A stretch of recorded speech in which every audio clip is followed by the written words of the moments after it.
Voltamos com o último bloco do Observatório da Imprensa e com o nosso debate sobre o Clube dos 13, a mídia e os direitos de transmissão dos principais campeonatos de futebol do país. Estamos aqui com uma série de perguntas enviadas pelos telespectadores. Aqui já tem uma do Márcio Rufino, do Rio de Janeiro. Juca Kfouri, eu acho que essa é para você. Qual é a influência da CBF e do Ricardo Teixeira, que Deus o proteja, nessa briga? O deputado Antônio Garotinho, não quer que Deus o proteja, não. Hoje propôs uma CPI, mais uma. Ricardo Teixeira, que já enfrentou 2 CPIs no ano 2000, está correndo risco de enfrentar mais uma nesse ano. O Ricardo Teixeira tem tudo a ver com esse problema. Na verdade, nós estamos vivendo o segundo turno de uma eleição que o Ricardo Teixeira perdeu no Clube dos 13. Quando houve a eleição no começo do ano no Clube dos 13, o Ricardo Teixeira tinha um candidato que ele jurava que ganharia, que era o Kleber Leite. Mas ele foi derrotado pelo atual presidente, o Fábio Koff. E deixou o segundo turno para agora, para mostrar àqueles que tiveram a petulância de votar contra o candidato do Rei Ricardo, o primeiro e único, que ia ter troco. Está tendo troco. Isso é tão simples, tão claro como isso.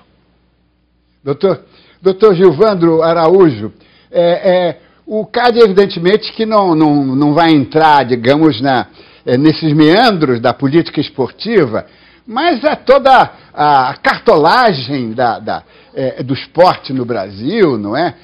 De alguma forma, isso tem que ser examinado. Eu pergunto, e aí como um mau entendedor de futebol que eu sou, porque eu torço para o América, são 6 torcedores, quer dizer, pode imaginar, mas eu queria saber, o CAD está examinando esse contexto político todo que envolve o futebol brasileiro? Posso acrescentar uma perguntinha? Claro. Só uma, doutor Evandro. Em relação a essa questão do dinheiro da igreja, a igreja é um competidor, digamos assim, leal, quando a gente está falando de uma competição entre empresas? Ótimo. Olha, bom, primeiramente o CAD analisa, o CAD é um tribunal, então o CAD se manifesta diante de situações que são levadas ao seu julgamento. No caso dos termos que foram celebrados, são acordos que foram celebrados para evitar exatamente que houvesse um julgamento e que efetivasse para o mercado, com a retirada do direito de preferência, uma competitividade plena. Então, óbvio que se surgirem novas situações, essas situações vão ensejar um processo administrativo e uma deliberação, consequentemente, do CAD. Agora, o CAD, isso já foi dito em algumas oportunidades, o CAD não vai se miscuir nessa deliberação privada que envolve os clubes e que envolve as entidades que fazem parte desses clubes, as emissoras de televisão. Isso é uma atividade privada que o CAD não se miscui. Agora, havendo abuso de posição dominante, como a gente já falou, não tenha dúvida, a concorrência no Brasil tem que prevalecer, é um princípio constitucional. Aí o CAD, sim, ele vai, diante de um caso concreto trazido ao seu julgamento, se manifestar. Agora, essa questão de que uma empresa tem ou não uma facilidade de atuar no mercado, isso também pode ser objeto de uma investigação do Conselho. O CAD, mais uma vez, ele observa todos os potenciais prejuízos à concorrência e, obviamente, que todas as questões não estão sujeitas a uma imunidade antitruste. Tudo deve ser observado. Agora, é óbvio, e a gente toma muito cuidado com isso, porque essa é uma posição institucional, diante de um processo administrativo que se garanta ampla defesa e contraditório e que se constate um abuso de posição dominante que possa prejudicar a concorrência. Diga. Não, eu queria só dizer o seguinte, que todo esse processo que a gente está aqui conversando, a CBF, que o Juca hoje foi até meio light em relação à CBF, e os clubes têm... Porque eu esperava mais. O programa não acabou. Só acaba quando termina, né? Eu acho que os clubes e a CBF têm muita culpa no cartório, porque a CBF sempre, tradicionalmente, só se interessou pela seleção brasileira.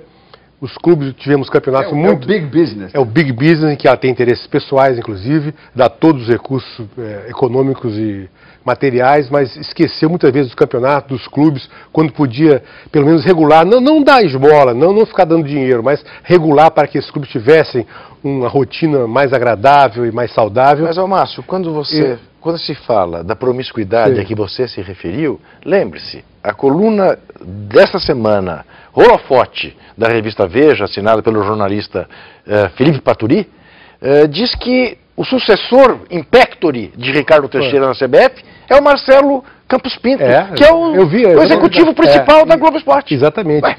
E os clubes também têm culpa no cartório, porque em 87 houve aquela revolução que deu origem àquele negócio do troféu das bolinhas, quem foi campeão, o Flamengo Esporte, porque os clubes se rebelaram contra a CBF, um movimento muito bonito na época, que se esperava que dali surgisse um grupo mais unido, mais coeso, mais ético. O que se viu foi, não, interesses pessoais, uma brigalhada o tempo todo, os mesmos vícios da CBF... Contaminou tudo. Contaminou tudo, entendeu? Uma coisa bem assim, que bem infelizmente um aspecto do Brasil estava ali muito bem representado. Então, os clubes agora chegaram à conclusão, agora não, há poucos anos, que também erraram, que também administraram muito mal um potencial enorme que é o esporte, que o esporte no mundo inteiro é talvez o produto mais rentável que exista, e que isso é uma bola de neve que não acaba nunca, é a emoção do mundo todo, seja nos Estados Unidos, com o basquete, com o beisebol, seja no futebol, foi muito mal administrado, se entregaram às TVs, então é hora de cada um fazer o seu meia-culpa, e quem sabe agora essa confusão toda, que eu confesso que não estou entendendo muita coisa que vai acontecer agora nas próximas reuniões, Rede TV, o padre lá, o bispo, né? Bispo. Não posso trocar, que é perigoso. E a Globo, vamos ver se pelo menos teremos uma vida mais saudável. Agora, tem um aspecto interessante, que é na vizinha Argentina, o governo decidiu estatizar a transmissão do campeonato nacional. O que deu muito o que falar, como vai mostrar agora o correspondente Ariel Palácio. Em junho de 2009, a presidente Cristina Kirchner sofria sua pior derrota nas urnas nas eleições parlamentares que acabaram com sua maioria no Congresso. Um mês depois, no entanto, a presidente tentava recuperar popularidade com o anúncio do Futebol para Todos, o plano do governo para dar à população acesso livre ao esporte mais importante do país. Essa medida alterava radicalmente o cenário das transmissões dos jogos de futebol que desde os anos 90 haviam sido realizadas pela TV a cabo em canais privados. A mudança ocorreu quando, em 2009, os clubes de futebol à beira da falência pediram, por intermédio da Associação de Futebol da Argentina, AFA, um aumento do pagamento ao canal de TV a cabo TIC, que tinha os direitos das transmissões dos jogos. Nesse momento, o ex-presidente Néstor Kirchner, marido da presidente Cristina e considerado na época o verdadeiro poder no governo da mulher, ofereceu triplicar a quantia paga pela TIC ao propor o pagamento de 150 milhões de dólares por ano até 2019. Seduzidos pela proposta do governo, os cartolas romperam unilateralmente o acordo assinado com a TIC. Coincidentemente, a TIC era parcialmente controlada pelo grupo Clarim, holding de mídia, que está na mira do governo Kirchner há vários anos. O acordo entre o governo e a Associação de Futebol da Argentina implica na virtual estatização das transmissões dos jogos de futebol por uma década. O argumento do governo é que este acordo permitirá levar o futebol a todos os argentinos. Mas os partidos de oposição acusam a presidente Cristina de populismo esportivo, já que todo o espaço publicitário nos jogos de futebol é ocupado por publicidade oficial com apologia das obras e medidas da administração Kirchner. PVC, como é que você vê esse exemplo argentino? Quer dizer, claro que aí tem o populismo dos peronistas e sucessores do peronismo e tal, mas tem aí alguma coisa, digamos, que é democrática, né? Quer dizer, não deixar o futebol virar só o negócio e só na mão desse complexo publicitário televisivo, né? Oferecendo ao povo e às TVs estatais também a oportunidade de terem uma cota disso. Como é que você vê essa questão, o exemplo argentino? Eu não consigo ver, primeiro sem usar a palavra que o Ariel usou, que é populismo esportivo, né? Não tem como fugir muito disso. E também não consigo, talvez por um vício meu, de olhar do ponto de vista de quem gosta de futebol e tentar entender qual é o cenário que o futebol da América do Sul vai ter em relação ao futebol da Europa. Preciso entender também que o futebol da Europa tem uma série de peculiaridades em relação a quem investe lá. Por exemplo, por que a Alemanha é a maior economia da Europa e a Inglaterra é quem investe mais, contrata mais caro, paga mais caro pelos jogadores? O rigor com as contas dos clubes na Alemanha é muito maior do que na Inglaterra. E nós não estamos querendo aqui copiar pelo menos não essa parte do modelo inglês, né? Isso a gente não tem que mexer. Mas isso à parte. Como é que você vai transformar o futebol da América do Sul num futebol competitivo para segurar jogadores aqui, para manter a cultura do futebol aqui, para que, por exemplo, você não tenha jogadores como Rafael e Fábio, que jogam no Manchester United, que foram juniores do Fluminense, que terminam a sua formação na Europa. Então eles são jogadores europeus, embora nascidos no Brasil. Como é que você faz isso? Conseguindo ter os clubes fortes economicamente para manter esses jogadores aqui. A televisão é uma parte disso. Então vamos chegar lá. A televisão argentina paga 150 milhões de dólares por ano, até 2019. Isso representa em torno de 250, 270, não estou fazendo a conta aqui direito, com precisão, milhões de reais por ano. A gente estava falando no Brasil de 500 milhões de reais, né? A Rede TV está falando em 516 milhões de reais por ano. Então o contrato que a TV argentina oferece para os clubes argentinos é ridículo. Porque os clubes vão continuar tendo que vender. E a Argentina está num ponto hoje que vende para o Brasil. O Cavenaghi, jogador médio da Europa hoje, jogava no Mallorca, da Espanha, queria voltar para perto da sua casa. Ele voltou para onde? Para o Internacional de Porto Alegre. A questão fundamental é, voltando ao que o Márcio falou também, você precisa mesclar bilheteria, patrocínio de camisa, dinheiro de televisão, para dar independência aos clubes, para eventualmente mudar o horário dos jogos, para ter autonomia, dinheiro, para contratar e manter os principais jogadores aqui pelo maior tempo possível. E o dinheiro que a Argentina oferece não é suficiente para isso. Olha, tá chegando muita pergunta pelo Twitter, né? A gente tem que reconhecer que é um meio de comunicação rápido e conciso. E tem uma pergunta aqui sobre essa questão que levantada pelo PVC agora. Qual é a pergunta? Se o modelo do campeonato inglês é o melhor modelo. Está aqui. Vocês acreditam que o modelo do campeonato inglês será o mais apropriado para o Brasil? A pergunta é do Diogo Francelino. Com ou sem a máfia russa? Uma coisa, tem que ver quem entra. O PVC já falou disso, né? Quer dizer, sem controle, não. Mas que, do ponto de vista da democratização das oportunidades, me parece a melhor solução, me parece. Eu morro de medo de um Futebras. Não quero um Futebras. Agora, o Futebras pode nascer, como está nascendo o Argentinobras, fruto também da arrogância dos negociadores, tá? E que é uma arrogância desmedida, de se achar reis do mundo. E nós não estamos mais vivendo uma fase, né, de monarquias, ou de capitanias hereditárias tão sedimentadas. Isso está começando a ser rompido no Brasil. E este é um processo inevitável, inexorável. É bom as pessoas terem clareza disso para as próximas negociações. Agora, tudo bem, o futebol Brás é perigoso, é pantanoso, é uma coisa terrível. Não, te digo mais, Diniz, te digo mais. Conheço um ex-presidente que disse a um executivo do futebol brasileiro o seguinte: não vejo a hora de ver futebol concorrendo com a novela, quero estar vivo para ver isso. E outra coisa... Pela voz eu reconheço.